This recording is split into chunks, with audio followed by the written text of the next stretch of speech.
Bismillahirrahmanirrahim. Wassalatu wassalam ala rasulihi kareem wa ala alihi wa ashabi ajma'in wa ba'd.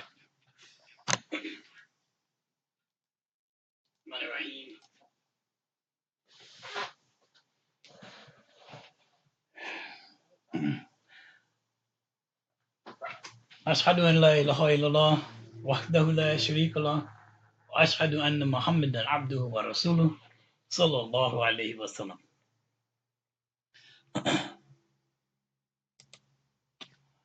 Assalamu alaikum wa rahmatullahi wa barakatuh.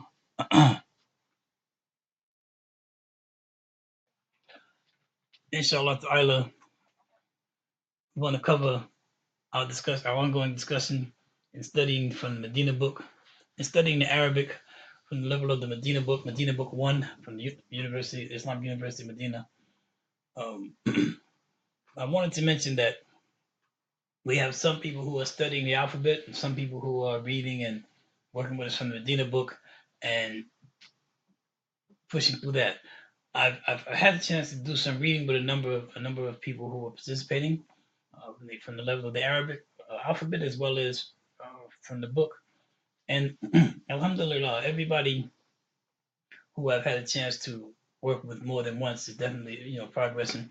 Those who I've worked with one time, inshallah ta'ala, will definitely push for forward moving for each of you. But what I found is that studying the classes the way that we've been doing week by week, this is something that ordinarily should work just fine every week, covering a lesson from the book. If we get to it, if we don't finish it, alhamdulillah. But between the lesson that we say that with the lesson that we do tonight, for example, if we were doing lesson 1 tonight, if everybody who participated in lesson 1 tonight did their homework, did their reading, did their practicing, did their studying, the vocabulary, things like that, by the time we got to lesson 2 next Thursday night, you'd be strong on lesson 1 to the point that lesson 2 would flow for you. If you fall off and you let these things go, like we're in lesson 9 now. So what has happened is I find that we have to double back. We have to review, because I've been reading with a number of people who've been moving forward, and the reading is getting better, but not many people seem to have their vocabulary down. There are too many words that we don't know. And if we're learning these vocabulary words every week, every lesson, in lesson 9, from lesson 9 back to lesson 1, every word in the Madinah book, we have the capability of knowing it. So inshallah ta'ala, what I want to do tonight in this review is take us to a way that you can encapsulate what's happening with the Madinah book. It's going to make it easy for you to study, but you have to put in the work. You have to get those vocabulary words and you have to study them. Make it sight words, make it flashcards. You have to do that because vocabulary is king. As long as you increase your vocabulary, you got it going. Increase your vocabulary. And then working on the grammar, we're doing that anyway. But vocabulary, you have to increase your vocabulary so that you can keep moving forward. Other than that, here's the way it goes. In Islam, there's a principle that we understand things by their opposites. We understand shirk and iman by their opposites. One being the opposite of the other. We understand iman and kufr. The way that we understand what's right and wrong in Islam, the way we understand what we should avoid is by what we understand we should believe. If shirk is to be avoided, then the things that connect to that, then we know the opposite is what we should be upon. Okay, and if we're on a certain thing as far as iman, then when something comes up and you see that it calls away from Allah Ta'ala, then you know that's the opposite. And the same thing happens with many matters of rulings in fiqh. I want you to watch what happens with the Madinah book. If any of you don't have Madinah book 1, please just indicate in the comment section that you don't have Madinah book 1, and I'll show you where we've uploaded a PDF version of it, so you still have that to work with, so you can study in your free time when you're not following along with us. But you need to have a reference, okay? So I'm going to show you now what's going on with the Madinah book and how the sheikh who developed this book did such an excellent job with the setup. Okay, so I'm going to go through step by step with the Medina book, the outline. Okay, to show you what it's concentrating on. There are a whole bunch of words in the Medina book, no question. But those words are there so you can increase your vocabulary and become a person who can read the Arabic and understand Arabic. Read it with understanding. But there's a pattern going on where all of those words you see, they're wrapped around something. I want to show you what they're wrapped around. Okay, inshallah. So here we are. We said we know things by their opposites. So the first thing when you go to the Medina book, you see on the first page, the first lesson is hada. See, you remember what they say about not seeing the forest for the trees, right? Like if you're in the woods, you're in the forest. If you get up close to every tree and you see somebody that carved marks in this tree, John loves Mary, or things, or the tree has bark taken off, you can see that, but you can't see the beauty of the forest because sometimes it's something else is staring at you. Now let's pull back. We see the word hada, and as we go into we studying the Medina book, we learn hada. We learn that hada means this is, and we go through all of that, right? And we're trying to get that. But look at what's really happening here. The first section of the Medina book is called Ismu Ishara. Here you have Asma'u. Asma'u is the plural of Ism. Ism means name. Ism also means noun. In the Arabic language, it's different from English. English has 8 parts of speech. Okay? In the Arabic language, there are only 3 parts of speech, and all of the parts of speech of English are covered in those 3 parts of speech. And many of the parts of speech in English are covered under the section of ism, under nouns. Okay? And then there's different types of ism. The fa'al is for the verbs. Those are the action words. Okay? So that matches the verbs. And the harf are particles, either one letter words or items or words that like prepositions that don't have any role except like if you said it by itself, you say fee. If you say in, somebody say in what? It doesn't make a statement by itself. Okay, so the first section covers what's called ismu ishara. Now I have here asma'ul ishara because I'm going to put all of them together. So in the Medina book, what happens is you learn hada, right? Hada is called an ismu ishara. It's called a demonstrative pronoun. It points out something. It indicates that something is right. This is. As you're studying in the book, you learn the first thing you're learning is hada. This is. Now I want to show you what's really happening with the book. What we're learning in the book are opposites.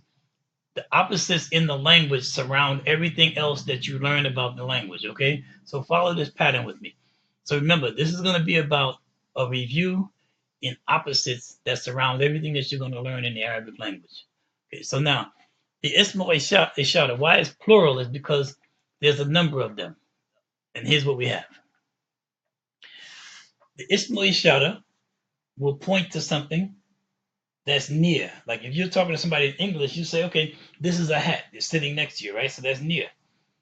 And if they're away from you, then you'll say that's a hat. So it points to something which is called ba'id. So on the right hand side here, I have the word lil gharib. Lil qarib, referring to something that's away, something that you would say, subhanAllah. Let me slow down. I came into this thing rushing because I kept everybody waiting. Let me slow down for a second, please. So,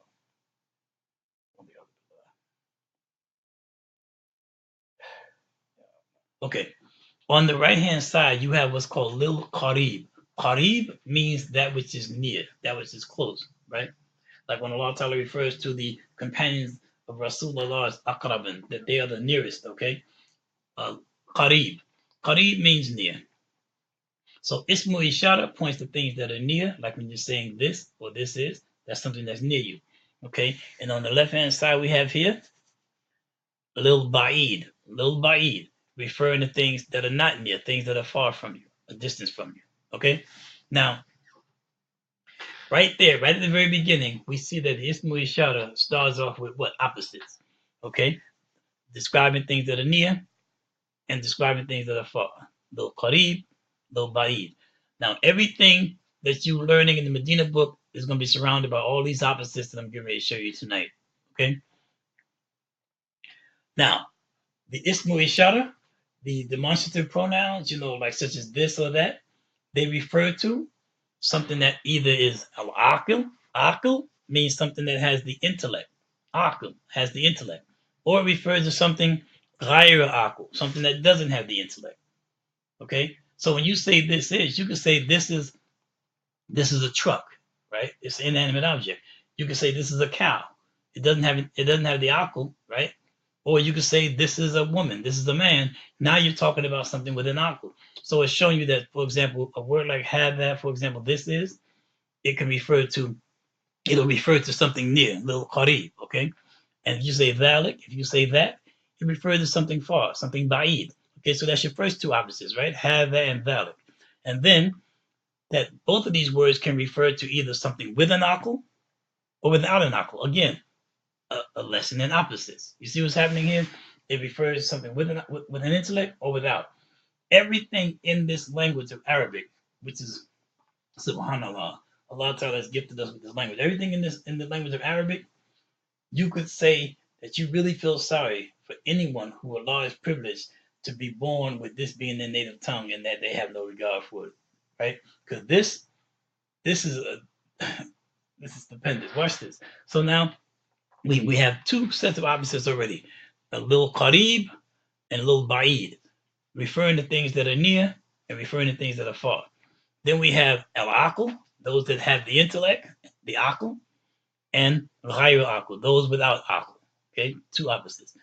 Okay, so here we have on the right-hand side, ismul ishara,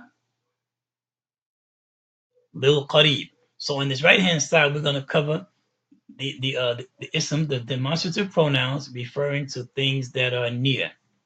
Okay, and on the left side, we're going to refer to ismul ishara, lil ba'id, demonstrative pronouns referring to things that are far. Now, I also want to ask you, if this is not familiar to you, don't run. I'm going to tell you why. Just follow, get your notepad, notebook, write what you can. I'm going to try not to rush, write what you can, because if this is not where you are, this gem is going to help you. Not only help you when you catch up to this later on in the book, but if you even just on your alphabet, you're going to have an Arabic alphabet experience from this discussion we're about to have. So just stay with it. Don't worry about the things you might not understand that clearly. Believe me, Allah Ta'ala is the best guide, and you'd be surprised what you get from the Arabic by exposing yourself to something. A lot of times when people do this type of a class, they'll say, okay, people who are qualified, eligible for the class are people who are already able to read the Arabic or read the Quran. But people who are working on their alphabet will grow in their knowledge of the alphabet by reading, by being exposed to words. Okay, so just stay with us, inshallah ta'ala. And if you are in the Medina book, or if you are able to read, but this seems technical, just watch. It's not gonna remain looking technical. It's gonna start out that way, but when you see the whole thing laid out, hopefully, inshallah ta'ala, you say alhamdulillah that you didn't do all this for nothing. Okay, so anyway, so on the right hand side, we have the small ishara, the demonstrative pronouns, lil qarib, that refer to things that are near. And on the left-hand side, we're going to have the demonstrative pronouns that refer to things that are far. So everything related to this is going to be on the right, and everything related to that is going to be on the left. Okay? And that's your first lesson, is hadha. But what I've done is every lesson connected to it, I've put right here in this screen you're getting ready to see. Because the Medina book takes you 6 lessons to wrap it up to what we're getting ready to wrap up tonight. Everything is surrounded inside these 6 lessons, and you're going to see it tonight, okay? Inshallah.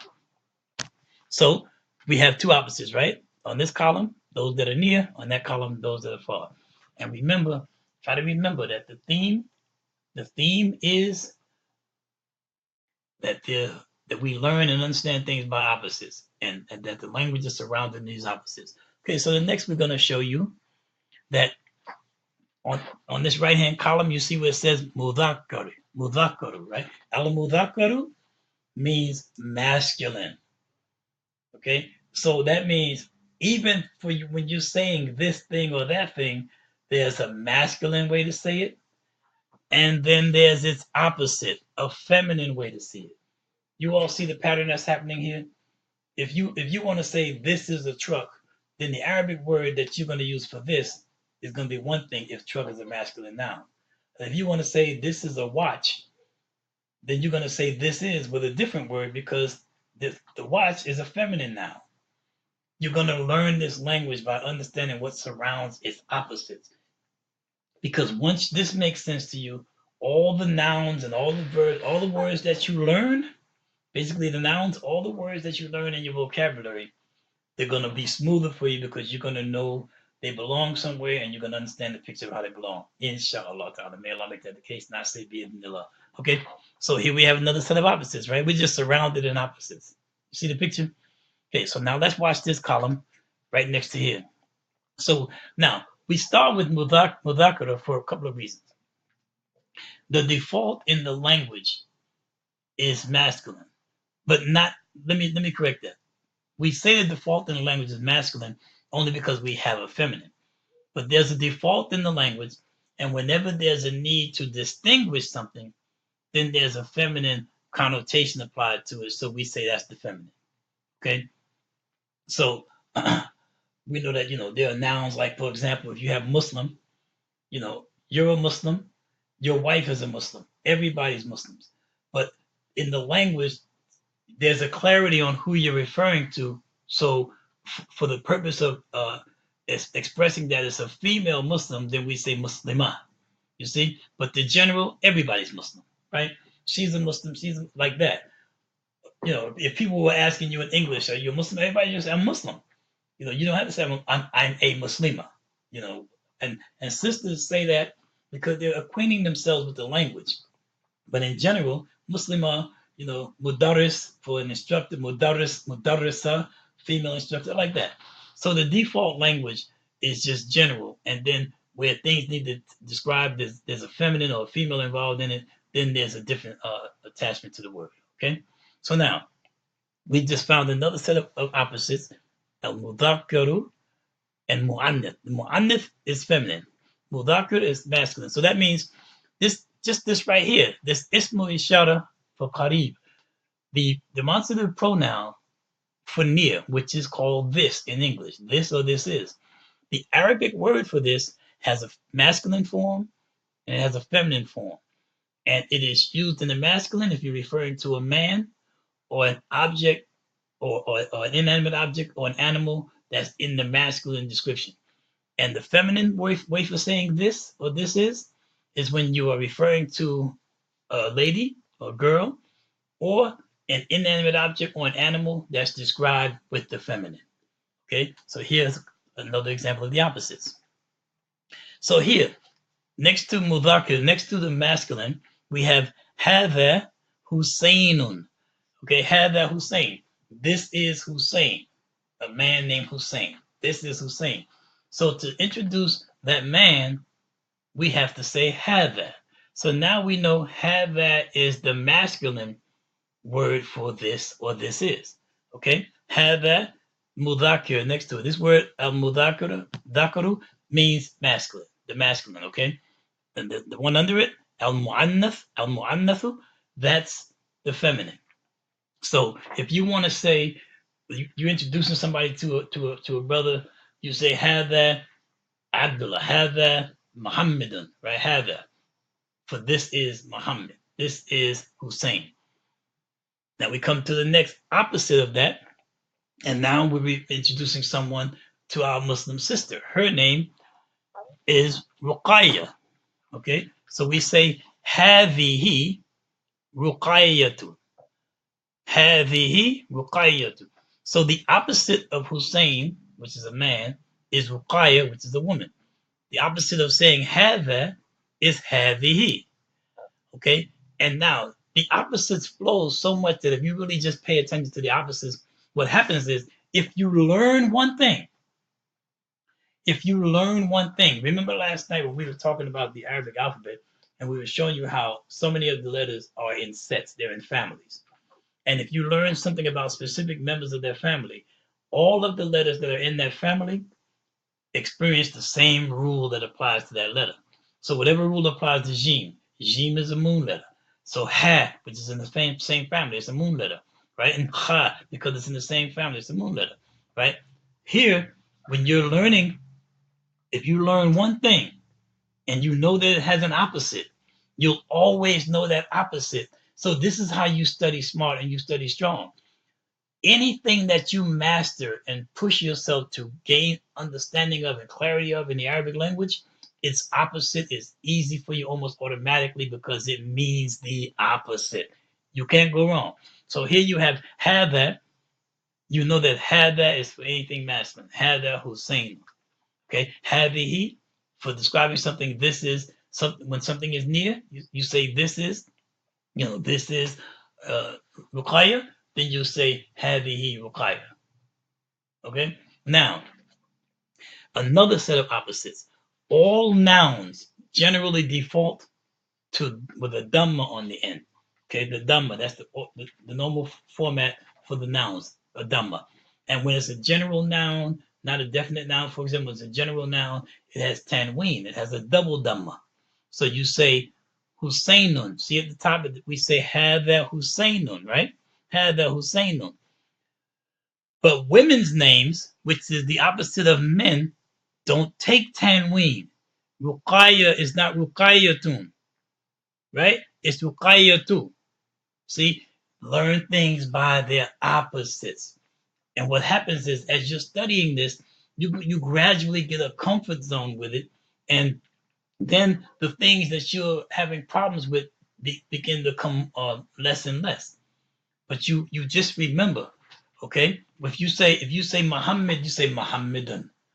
Now remember here's the rule: if you're speaking to someone or you're writing a sentence or whatever the case, you come to the end of the sentence, well, you're only saying that word by itself, you do not have to pronounce the dhamma on the end. This is a grammatical reality having the tanween. But if you say Baytun, if you're looking at it on paper, it's going to say Baytun because it means it's a general house. Because there's no word a. There's no a word in Arabic. So the dhamma tain on the end, Baytun is saying a house. Okay? So this is a thing that's easy to see. But if you say the word bait, you can just say bait. If you don't know in how to say something in Arabic, you just want to tell somebody I'm going to my house. You can say I'm going to my bait. You don't say I'm going to my bait tune. So the point I'm saying is either if the word is being said by itself or at the end of a sentence, you don't have to pronounce the vowel on the end. You drop that. Okay? But when it is the case, the general rule is that it's tanween. But for the woman's name, there's no tanween. It's Ruqayyatu. Okay? Husainun, Ruqayyatu. That's the rule. A man's name takes the tanween. Woman's name doesn't. Here's another example of opposites. It's not going to be on the screen, so just listen to what I'm saying. Names that are native to the Arabic language take the tanween. Names that are not native do not. Like names like Yaqub, Ismail, Ibrahim. Those are not names native to the Arabic language. Those names, they Ibrahimu, Yaqub, Ismail, like that. You don't say the un on it. See, so that's another opposite. Outside of the Arabic language, it's the opposite. Okay? But what happens is you're going to get comfortable with it because you know it's the truth, right? We understand things by their opposite. If you get lost in something, the opposite, if you know the opposite. What we were doing with the sun and moon letters last night, said that there's 14 sun letters and 14 moon letters. If you only memorize the 14 moon letters and you became clear on that, you can't get it wrong because anything that's not one of those has to be a sun letter. You know things by their opposite. Okay, so now they said that hada is the way that you say introducing, for example, a man, right? Hada Husainun. And the opposite of that is hadihi. Ruqayyatun. Hadihi, this is the way you say a female or a lady or a girl. Okay? So now let's jump over to the other opposite. And we have the opposite of, remember, hada is the masculine way to say this is, because you're talking about something that's near you. Okay? So over here, Right next to us, we have Hussein. But across the way, we have the Muezzin. So somebody comes into the masjid and we're introducing them to people, or just telling them who's who. So we're standing next to this brother. So I say to the brother, have that Hussein. This is Hussein. Okay. Then I point over to the other side of the masjid and I say, Valika, Valika, Muezzin. Valika, Muezzin. That's the Muezzin. So the opposite of this is that, right? And the masculine opposite of hadha is Valika. Okay. So near is hadha, far is Valika. It's all about understanding things in their opposite. I'm going to keep saying that because I want that seed to really resonate. Because this Medina book is something that can be easy to learn if we look at this thing with a strategy and if we study. We have to make time for those vocabulary words. And I'm saying to everybody, if you study at the time while you're doing the classes, like if you're doing a class this week, if you study whatever words you learned this week, so next week you don't have to go back. Real knowledge is not what's gained in the class, it's what's gained with the time you put in outside of class. Everyone, you have to make some time outside of class to study and review whatever you got. That's why they gave us homework in school. Because you have to get an opportunity to experience for yourself your relationship with this language, inshallah. Okay, so the opposite of the masculine had that for this is Hussein. The masculine that is dhalika. So dhalika mu'adhin. Okay, and look at this word mu'adhin carefully here. This is a important note. Whenever you see the shadda, see the shadda here mu'adhin. Whenever you see the shadda, if this line is below it, that's not a fatha. That's a kesra. That's a clue. Whenever, because sometimes the kesra is ordinarily under the letter for the I sound. If you see that line under the shadda, it's telling you that it really realistically is to be under that letter. So under the shadda, that's a kesra.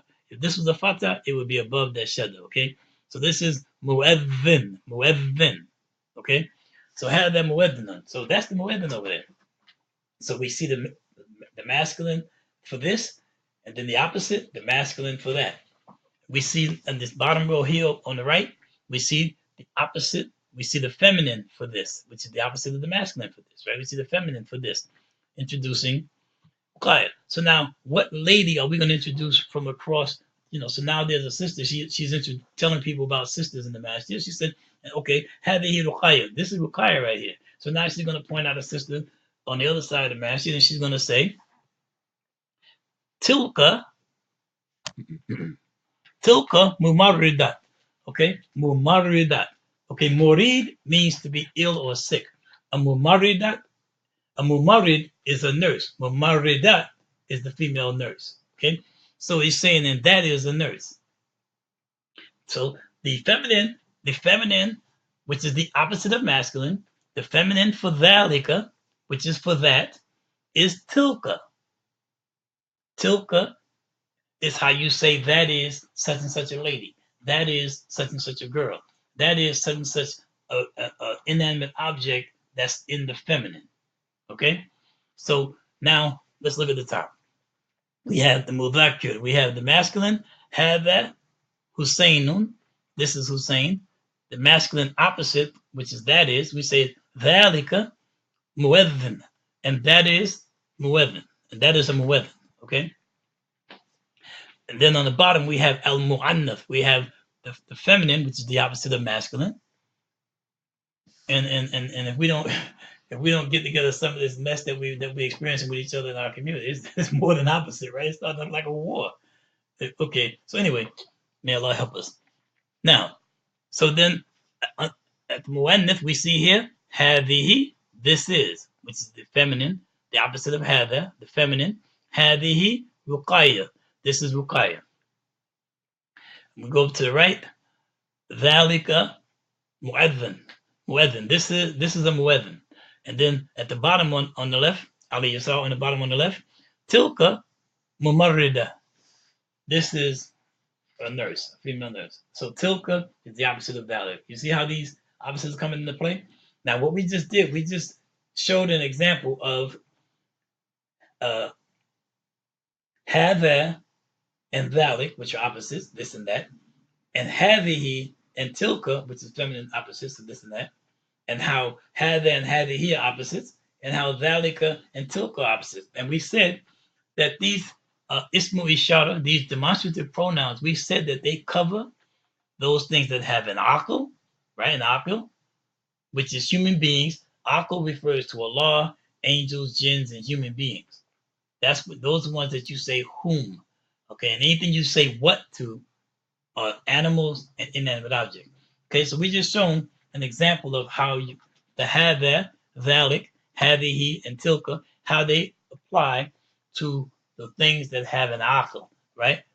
Hussein has an akal. Ruqayya has an akal. The muezzin and the nurse, right? They have an akal. Okay, so now let's look at an example of it referring to things that are inanimate or animals. Okay, so let's go back over here to the right. Ali Yamin. We're going back here to the right. Right here where it says Hadha Hussein. Now we're going to look at a masculine example of Hadha applying to either an animal or an inanimate object. Okay, so we say Hadha Komisun. Hadha Komisun. This is a shirt, right? So we're talking about a shirt. A shirt is a masculine object, so we say Hadha Komisun. So once you're learning the reality of hadha, dhalik, and all these things we're talking about, all you're doing then is filling yourself up with a bunch of vocabulary words that fit inside of this rule, and you're off and running, right? Then the more vocabulary words you know, come on, look at children. We watch the children. They get to a certain age. Everybody wants to see what that baby or that child's first words are gonna be. Is it mommy, daddy? Is it abu? Is it umi? You know what's it gonna be? And it turned out to be Uncle John, whatever. But the point is, and then we eager for the child to start talking, and the child gets to talking. Um, we don't really work a lot on listening skills right up front, but we try. They start talking, and after a while, the child is having a whole conversation with you and has never once in its life read a book yet, right? I mean, all it has a whole vocabulary of words having a conversation with you, but hasn't even learned how to read the word and yet, right? So language is possible if you have words to work with. You have to increase your vocabulary. Like Reader's Digest magazine says, it pays to increase your word power. Work on your vocabulary. Vocabulary is king. Grammar is no doubt the master, but vocabulary is king. Okay? Vocabulary is king. Grammar is above that, it's the master, but vocabulary is the king. If you have a whole ton of understanding of Arabic grammar and you don't have any vocabulary words, you can't really do much. But if you had 100 vocabulary words that you memorized, wherever you see them in some place, you'll be able to get an idea what in the world that sentence is saying, right? And the more words you add to your vocabulary, the more you can read the Quran, the more you can read the works of the scholars, the more you can read the authentic hadith in Arabic and be able to tell what it's saying. You may miss something here and there because you're not strong with the grammar, so you don't know. But then you learn as you work with your vocabulary words that the words have roots. And as long as you see those root letters of your words somewhere, you know, okay, this has something to do with sitting. Okay, it says jalasa. And over here, now I learned jalasa in the Arabic class, but I'm seeing here jim, the lam, but it's a fatah, I mean, aleph in between the jim and the lam now. It's like jalis. Instead of jalasa, I saw jalasa, right? I had the jim, the lam, and the sin with all fatahs. I remember that had something to do with he sat or to sit. So what is jalis? I know it's got something to do with sitting. So even if you don't know the grammar of what is happening with that word by the vowels and things changing, because you know the root letters of that word, you know it's got something to do with somebody sitting. And as you're reading the rest of the words around it, then you get a concept of what's being said. So you're able to move forward in your Arabic reading, even if you haven't mastered Arabic grammar. You can move forward in your Arabic reading just because you have such a strong vocabulary. Okay? So the masculine for an inanimate object, we said hadha qamisun. This is a shirt. Okay? Then what we had next was the feminine.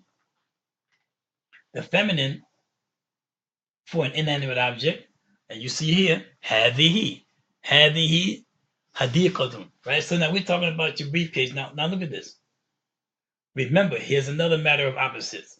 The rules that apply to the animate object are not applying to the inanimate object. Opposites again. Okay, the one with the akul. Because remember, we said hadihi, right? Waqayatun, that the females' names don't take the tanween, right? But feminine rather, inanimate objects, they take the tanween.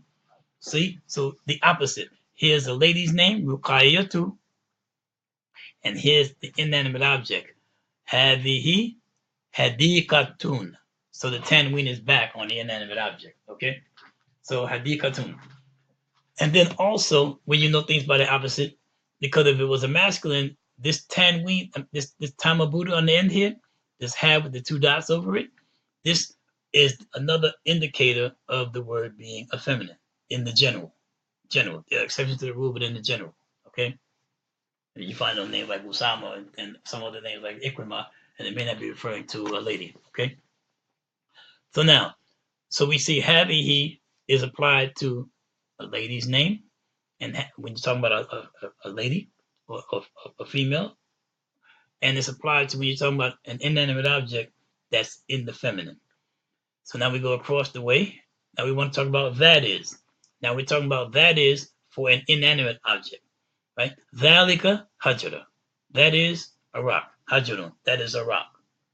Okay? Dhalika hajarun. That is a rock. So now we know that rock is in the masculine. So as you increase your vocabulary, when you're learning vocabulary words, all you have to do is pay attention to the word. We don't have to learn 20 words. Let me pile up 20 words. No, learn one word.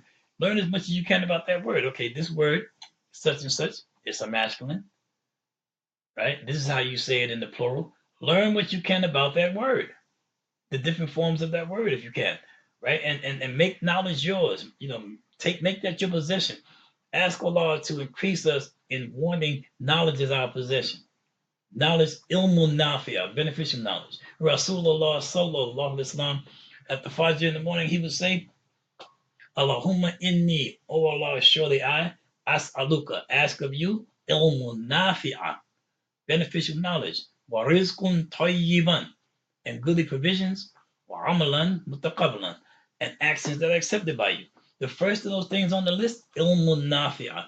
So ask Allah to increase you in that and beneficial knowledge and to make it so that you have a love for making knowledge yours. So when you learn a word, it's important you learn as much as you can about that word. If you can't learn a lot about it and you learn 10 words, that's fine. If you have flashcards and you learn 10 words and their meaning, that's fine. You can always come back and try to learn more about the words, but if you move forward in your vocabulary, that's fine. But knowledge is gained realistically one thing at a time. So when you learn that that word is masculine, you already know to say hada to it, right? You already know if it's a way to say dhalik to it, dhalika to it. That's the point. You know which way to use it, okay?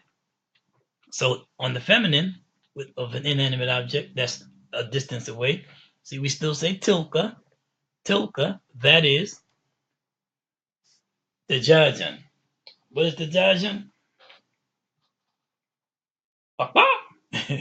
Chicken, right? The jajan, a hen, chicken, right? Tilka, and that is a chicken. So the top one's that is a stone, a rock.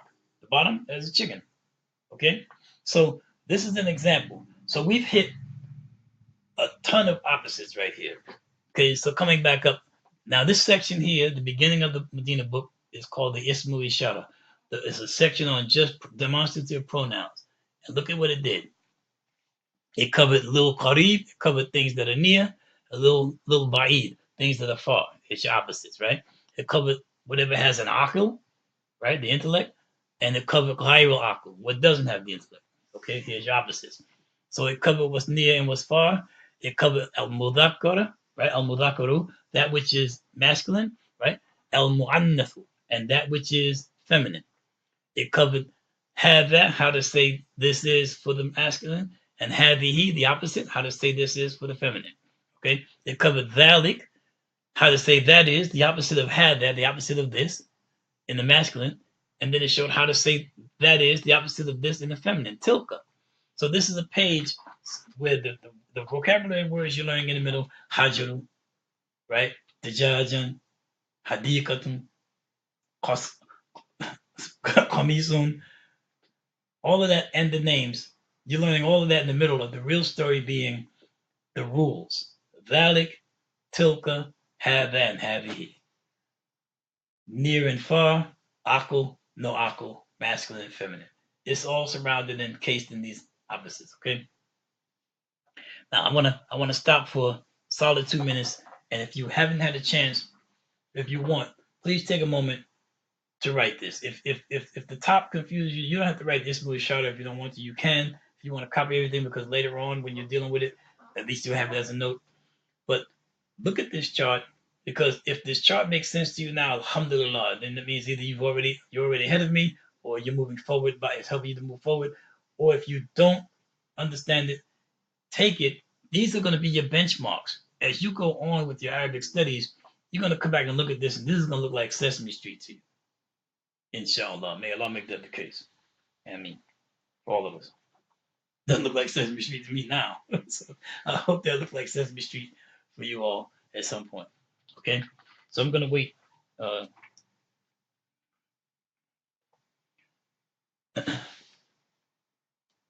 okay, now I'm waiting to get. While I'm waiting to give a chance for anyone that um any questions or comments so far about what we're covering, and I didn't get that, sister. When you say I need it, what was that?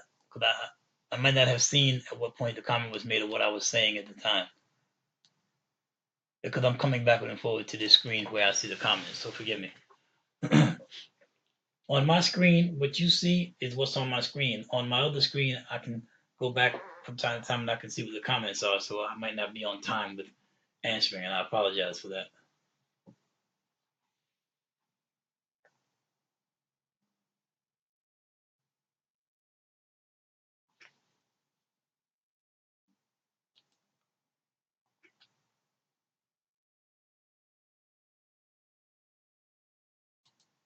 Okay, so there's no question that I'm going to move on now and progress us through this issue of learning things by the opposite.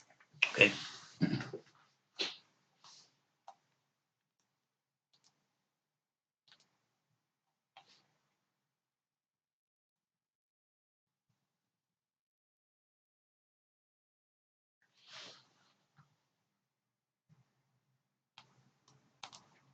Okay. We're going on to our next screen now, inshallah ta'ala. The next section covers what's called ism.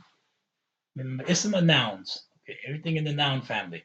It was adjectives in the noun family, things like that. They're in the noun family. Okay.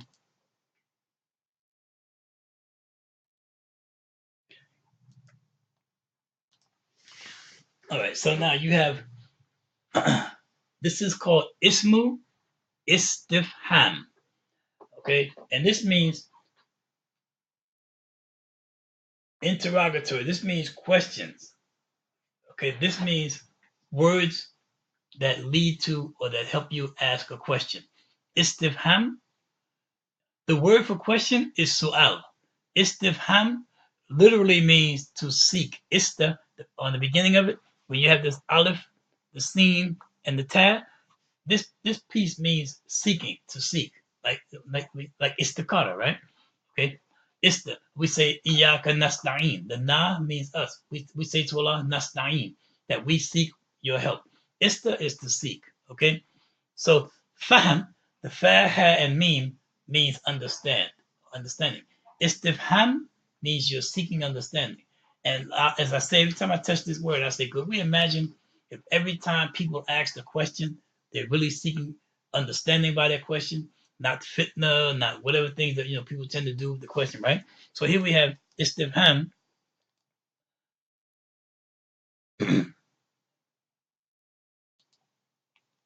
All right. Can everybody still hear me well?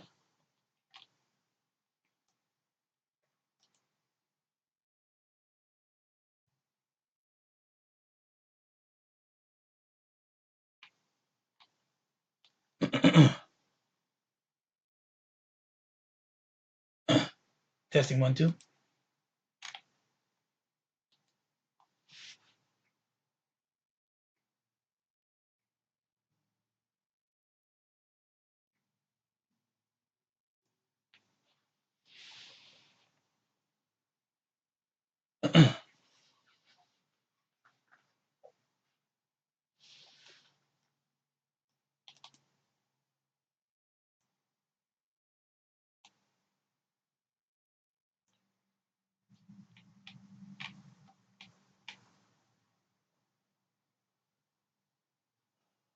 going in and out. Okay, I need to adjust it. Sorry. See what's happening here.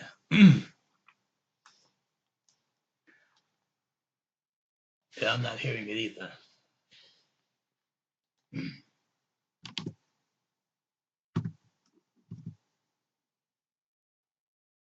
Okay. All right.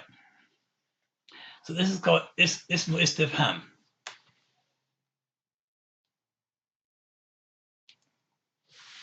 And it refers to words that ask a question. And that's what we want to show. I want to show you the reality of the opposites in that, inshallah. Okay. So we come to a section of opposites like this. Ismu istifham, meaning that we have a couple of words. We have three types of words that help you ask a question. Okay. Now remember, the first thing we were learning was have and valid. So that's how the book is starting you, how to say this is and that is. Okay. So it's showing you how to identify things, and now you have questions, a way of asking questions about those things. Okay, because you may see a rock and you say, had that hajarun, right? Had that hajarun. This is a rock. But now, what happens if you come along and you don't know what that thing is, and you want to ask somebody, for example, what is that or what is this? Right? So there are words that make your statement a question. So had that hajarun. Okay, this is a rock. But now, the way to ask the questions depend on here come the opposites. If you're asking about something that has an aql, right, like a human being, angel, jinn, Allah, if you're asking about something in that category, there's a word that you have to use to ask, who is this? And then if you're dealing with something that ghayr aql, that doesn't have an aql, doesn't have the intellect, then there's a word you have to use where you have to ask, what is this? So another case of opposites, okay? So if you're asking, for example, you want to ask, who is this? Then you say men. Mim fatanun, M-A-N, man. You say men, which means who. It's asking who.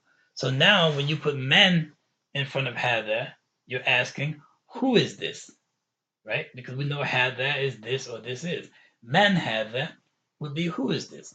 So if you want to ask a question about something with an aql, you have to say who. You have to say man. If you want to ask a question about something without the aql, right? Then you have to say ma. Ma means what? So that's how you say, what is this? So you say man hadha, who is this? And you say ma hadha, what is this? So if somebody was with you and you went to visit someone and they're sitting there and you want to introduce your friend to them, but this person is saying, man, what is this? They're referring to the person that's with you. That's pretty insulting. You don't say, what is this? About a person, you don't say, what is this? You say, who is this?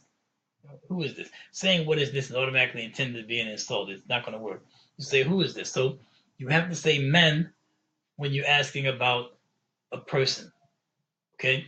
And if you're asking about an animal or an inanimate object, then it's a what? So you have to say man. So now, if the person is near you, right, you say man have that. The person's across the way, then you're going to say man dhalika. Who is that? And if the person is a lady or a girl, you're going to say man hadhihi. Who is this? And the person's across the way and it's a lady or a girl, you're going to say the opposite. Men tilka. Who is this? Who is that? You see? So surrounding it in the opposites helps us keep a perspective of what we're dealing with. All we have to do is know if what we're dealing with is masculine or feminine. That's the first part. Inanimate object or a human being or law or jinns or angels, anything in the category with akal. If it's clear that that's the case, then we know we're going to say men. Right? If it's the opposite of that, and there's other things, we say meh. Okay? Meh. Meh have that. Have the baytun. What is this? This is a house. Ma hadha hadha rajulun. What is this? This is a man. That would be wrong, right? You can't say that. You say, who is this? Okay? So on the right hand side, we see that we can say man hadha. Who is this? Or we can say Man dhalika, who is that? Okay, and on the left side, we see that we can say, Ma hadha, what is this? And Ma dhalika, what is that? For that which is distant. So you see, this thing is surrounded in opposites. As you're studying the Medina book and you're increasing your vocabulary and you're paying attention to the way that sentences are being put together, you'll see that this is going to be an easier quest than we make it. It doesn't have to be that difficult because, like I said, you learn these rules here connected to the things that are opposite, and everything else is just vocabulary words. Everything is vocabulary words. Like for example, you look at the verb, like the word run. Okay, verbal noun. Look at the word verb. I mean, don't look at the word verb. Look at the word noun. Look at the word run. Okay, run is a verb, but run is also a noun, right? If there's an event going to take place on Saturday where the people are trying to raise money, so they have a run, a 5 mile run to raise funds. Now that's a noun. Are you going to participate in the run? That's a noun. But now when you leave it as a verb, run in English, we have to change the morphology. We have to change the form of that word to make it say do different things, right? So if we want to say the word in general is run, okay, if we want to indicate that somebody's doing it, then we say he or she is running. We want to describe the person who's doing the running. We call them a runner, right? So this is different ways that the word will be applied. See that? Running, person's running, runner. Okay, so we just have those general words. In Arabic, the word form changes by where the vowels end up. So if you just increase your vocabulary, increase your word knowledge, the only thing that's going to be happening for you is that you're going to find those words that you already know showing up in places with the vowels in different forms, but it's still saying the same thing in essence. It may be telling you for you to pray because of the way the vowels are in the word. It may be telling all of you to pray. It may be saying that you prayed already, all about where the vowels and everything are. Okay, so if you're working on that and you wrap all of that inside these rules that we're talking about, and you see it's really just nothing but just learning words. Okay, I mean if you can say have that, and you can and you have a vocabulary of 100 nouns, that's 100 sentences you already know how to say in Arabic. This is a refrigerator. This is the door. This is a tree. This is a truck. This is a house. This is my wife. This is my husband. This is my friend. This is my enemy. Right? Every word you learn how to say, you put had there in front of it if it's masculine, and that's a whole Arabic sentence that you know. And believe me, it grows from there. You begin to learn more because your vocabulary is also going to be including words that allow that sentence to get longer. But you have to work on the vocabulary words. And may Allah give us all success in that. I mean. The next section is called. And let's go back for a second. When it comes to, I see that the video got interrupted. Is everybody still there? The next sentence, the other thing to remember is when you're asking man hadha or man hadha, you're asking a question saying, I have no idea the answer of the question. I'm asking you for full information to my question, right? So if you say man hadha, you're asking me who is this? So that means you're looking for me to tell you this is a boy, this is a lady, this is something, whatever. Okay, so when you say man have that, what is this? Or man have that, who is this? You're saying I don't know what this is or who this is, so tell me what or who this is. You're saying I don't know. You're asking the complete question. You're not presuming. Okay, so that's what happens with man and man. Now with this next section, which is called Hamza to istifham. Hamza means an aleph with a Hamza on it. This one letter word right here, it means Hamza that asks a question. So when you put Hamza in front of a statement, it turns that statement into a question. So if you say have that baitum, this is a house. All you have to do is put this one little letter in front of the word hadha, and it becomes ahadha, is this? Ahadha, is this a house? Ahadha Beitun, is this a house? That's what you're doing when you do that. Okay, so every time you see this, this is in place. Now remember, you have to be careful. It doesn't mean every time you see it in front of the word you got a question. You'll be able to tell because you'll see its place as you progress. You'll see that the aleph and the hamza is placed in front of a regular form, it's turned into a question. Not only mention that some of your reading, especially in the Medina book, it'll have a question mark at the end to remove all doubt. Okay, so let observation be your guide. Just watch the patterns and you'll see how you get a comfort zone and work on those vocabulary words. Don't let any word that's from a section that you've studied be a word that continues to be unknown to you. Okay, so that means now with this one, when you put it in front of a statement, instead of like ma, if I say ma have that, I'm asking you, what is this? Like I'm looking at it, I have no clue what this is, right? But when I say I have that is asking a question where you're getting ready to presume or take a guess at what it is, that you think you have an idea of what it is. So now, one person says, "Man, have that," because they don't know what this structure is in front of them, and you say, "Have that bait. This is a house." Another person comes along and says, "I have the bait. Is this a house?" See, so that person is venturing to move forward to try to say, reckon or guess what the thing is that they're asking about. Okay, so now man is a question asking about something with the akal. Everybody got that? Men is a question asking about something that you have to say who, whether it's the human beings, Allah, the angels, or jinns. You say men for who. If you're referring to an inanimate object, you're asking about something that's not animate or an animal, then you're going to say man for what? So we got that. There's your two opposites. Man for those who have an akal, man for those who don't have an akal. There's your opposites. So this one, this istifham, this aleph that's asking a question, the hamza that's asking a question here, it also has opposites. It's a question where it says wajawabuhu, and its answer na'am aw la. The answer for this has to be one of two opposites, and that would be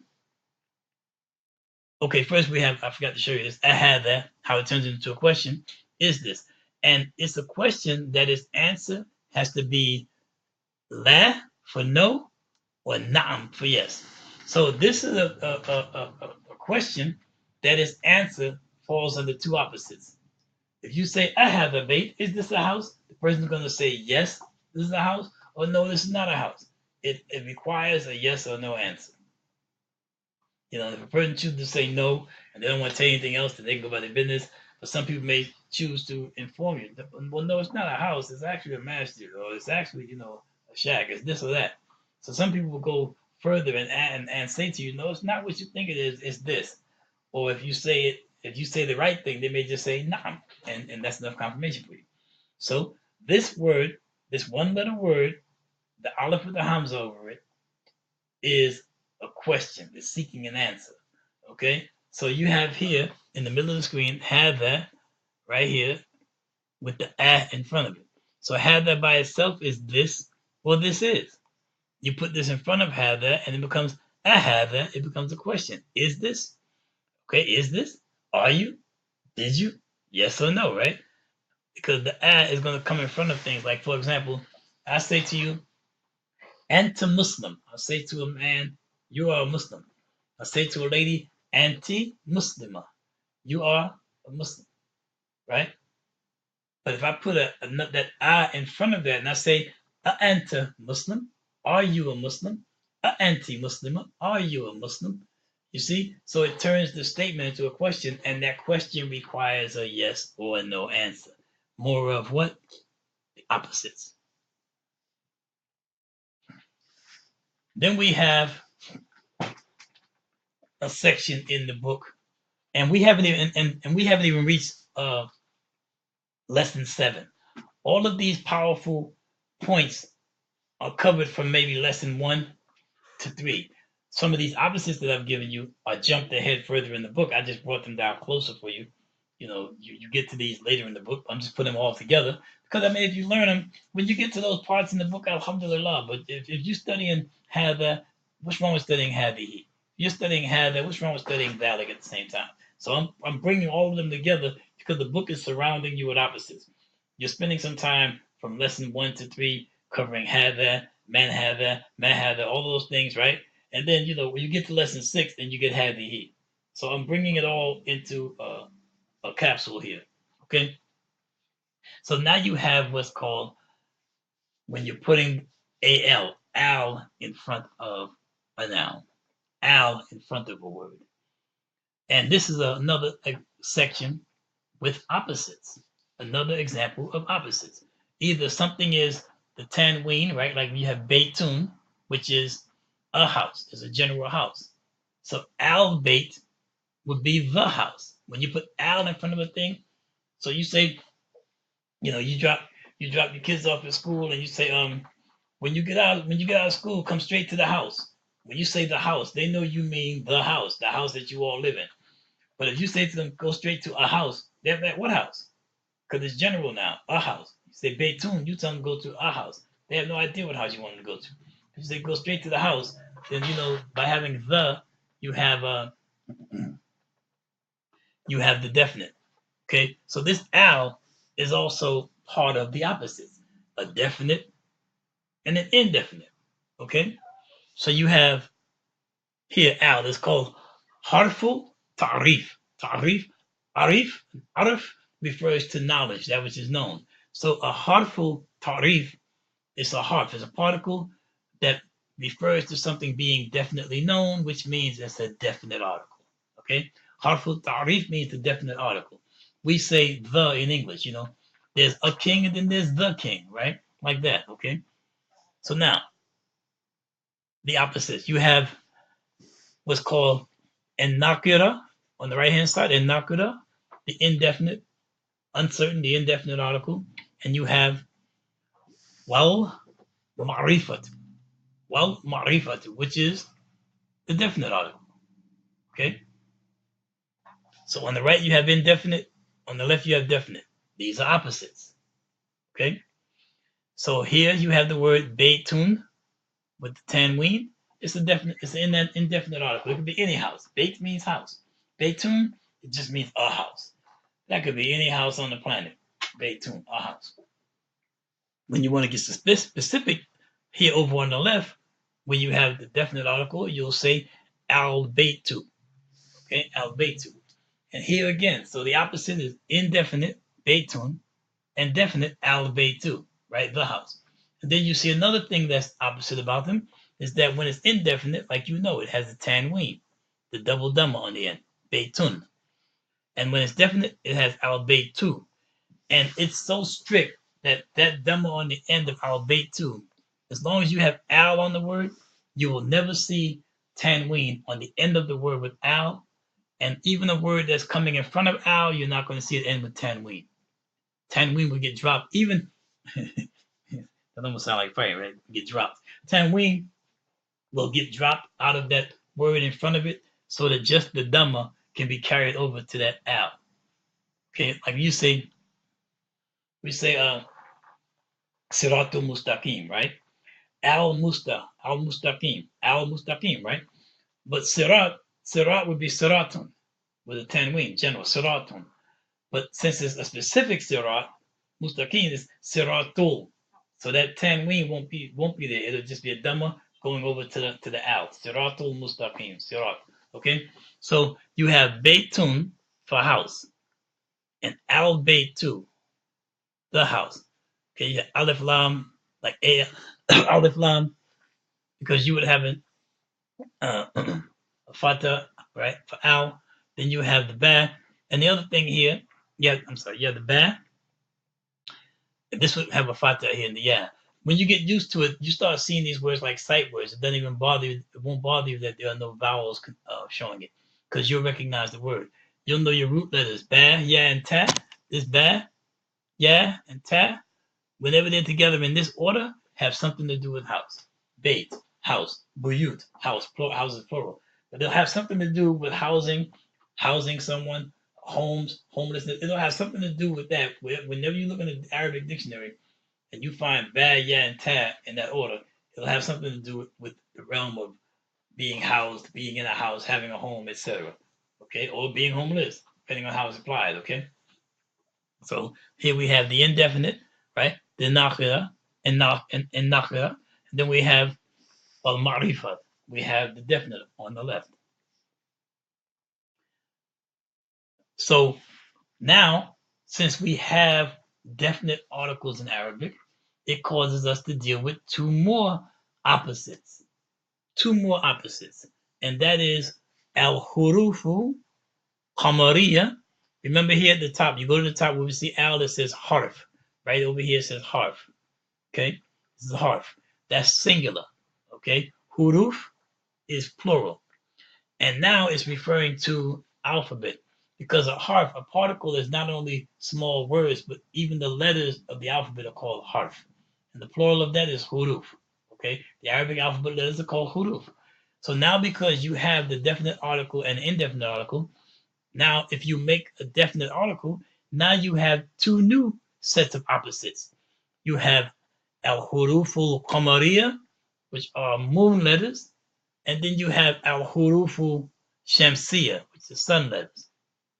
Okay, and these two words, qamar and shams, are the foundation for it, not because of the sun and the moon in the sky, but because these two words begin with letters that all of the letters that fall in the category as those letters fall in for pronouncing a word, they fall under that word. So all of the letters in the Arabic language that if you're saying al in front of them, what you have to do with your mouth to pronounce that letter, every one of them that you have to do the same thing as you would with the cough, fall under Qamariya. See, they fall under cough, they fall under moon letters. And every letter that you have to do with your mouth when you want to say al in front of it, and you have to do the same thing you would do with this letter sheen right here, then it would be Shamsiya, sun letter. So right now we have two opposites, Qamariya, Shamsiya, sun letters and moon letters. So on the right, we have Al-Qamar, a perfect example of a moon letter. So because you have a moon letter, which is the Qaf, right, you're going to say Al with that sukoon on the top. You're going to stop by pronouncing the Al. Al-Qamar, Al-Qamar, okay? Al-Qamaru, Al-Qamaru, but Al-Qamar, okay? Now, that's a moon letter. Its opposite on the left is a sun letter. So that means when you're pronouncing it, the al, you don't have a sukoon there. You don't pronounce the lam. You jump over the lam to the first letter of the word, which is sheen, and it has a shadda on it. So in that case, you pronounce the sheen twice. So you're not going to say al shams. That letter is not pronounced that way for the definite. You're going to say ashams. You say al qamar ashams. So the qaf lets you pronounce the lam, the L. The sheen does not let you pronounce it. You have to pronounce the sheen. You're going to skip right over and say ashams, right? Like we mentioned yesterday with our greeting. We don't say, how many people say or even write al salamu alaikum? No, we say assalamu alaikum. Assalamu alaikum, right? Because the seen, just like sheen, the seen is a sun letter. So when we say as, think about the fact that the as that you hear at the beginning, that's you're making it a definite article. That as stands for al, but you can't pronounce the al. That as stands for the. So when you say as-salam, you're saying the peace. Think about it when you look at it in its fractions. When you say as-salam, you're saying the peace. Alaikum, unto you. Right? You're not just saying, hey, hello, what's up, peace. No, you're saying the peace be unto you. What peace? The peace that one can achieve by surrendering to the will of Allah Ta'ala. Not just, peace like, okay, the kids are not making noise tonight, so we got some peace. The gangbangers not shooting each other, so we got some peace. That's not the peace being referred to. It's the peace that one acquires by increasing in their iman, by service to Allah Ta'ala, and the results that Allah Ta'ala allows them to experience from that, the real peace. Okay? So Al-Qamar is the moon, and Ashams is the sun.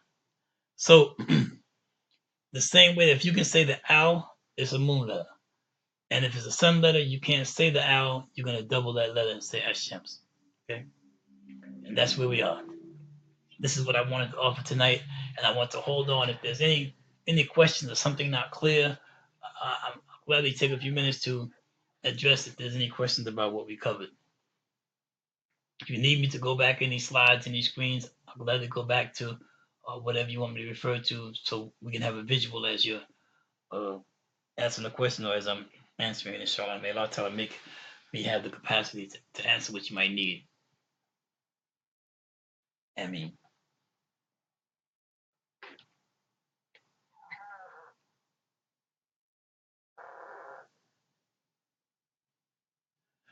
yes, if you're reading something and the person who has written it has already taken the time to put a sukoon over that lam, over the lam, then you pronounce that lam. You stop on the lam, because you're not going to see, even if somebody is writing harakas and writing all the things in place, they're not going to put a sukoon on that lam unless there's a moon letter following it. And the thing is, you also have to remember that after a while, these words have to become second nature. So what happens? You learn at least, you want to learn all of them, but if you learn at least half of the letters, meaning if you learn all of the moon letters, you automatically know the sun letters. So even if nobody put any harakas there, nobody put a sukoon, or nobody put a shadda over the letter, because you know that that's a sheen, and you know sheen is a sun letter, you would know when you see it to say ashamsu. Even if there wasn't, a shadda there, you say ashamsu. And even without qamar, if there was no sukoon there put there for us conveniently, because we know that the qaf is a moon letter, we'll say al qamar. Okay, so you want to go back to the masculine and feminine part where we were dealing with the hada and hadihi? Okay.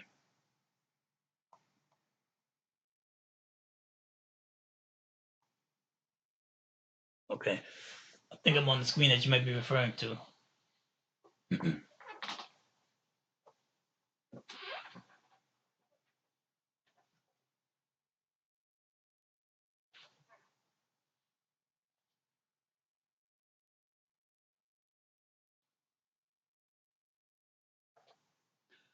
Okay.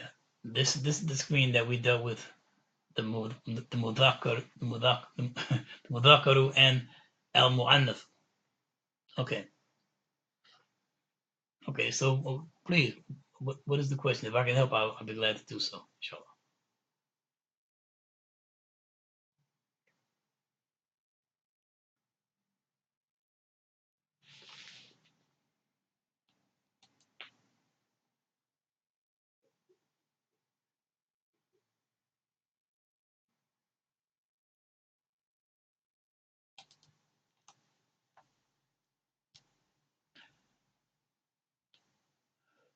Okay. Yeah. And what we found out even further along about opposites, like you have the word kabir. Okay. You have kabir, and kabir is an adjective that means big. Okay. So the standard way to say big is kabir. Okay. Now sayara is a word for car. Sayara is a feminine noun. Okay, when it's referring to different items, yes. Now, yeah, here's an example. Like sayara is a noun which means car. Car is a feminine noun. So if you say kabir for car, you're gonna say sayara to kabira, because the noun is feminine. The adjective kabir becomes feminine. So instead of saying kabir, we say kabira. Sayara, kabira, like that. Okay. If we were saying, we say Muhammad Jamilun. Muhammad is Jamil. He's handsome, right? We say, if we're saying the lady, we say Ruqaya. We say Ruqaya Jamila. You see, so so the word is describing it like that. And when it's here, the same thing when you're talking about how it's different. If you're saying this is a man, you're going to say had that. If you're saying this is a woman, you're going to say had the he. So you have opposite ways in Arabic that you describe things when it's masculine and feminine. If you want to say that's a man, you're going to say dhalika rajul. That is a man. If you want to say that is a woman, you say tilka imra'a. That is a woman, like that. Okay. So when you learn a a noun, and you learn that meaning, you also learn if it's masculine and feminine. In Arabic, you'll learn that it's masculine and feminine. Okay.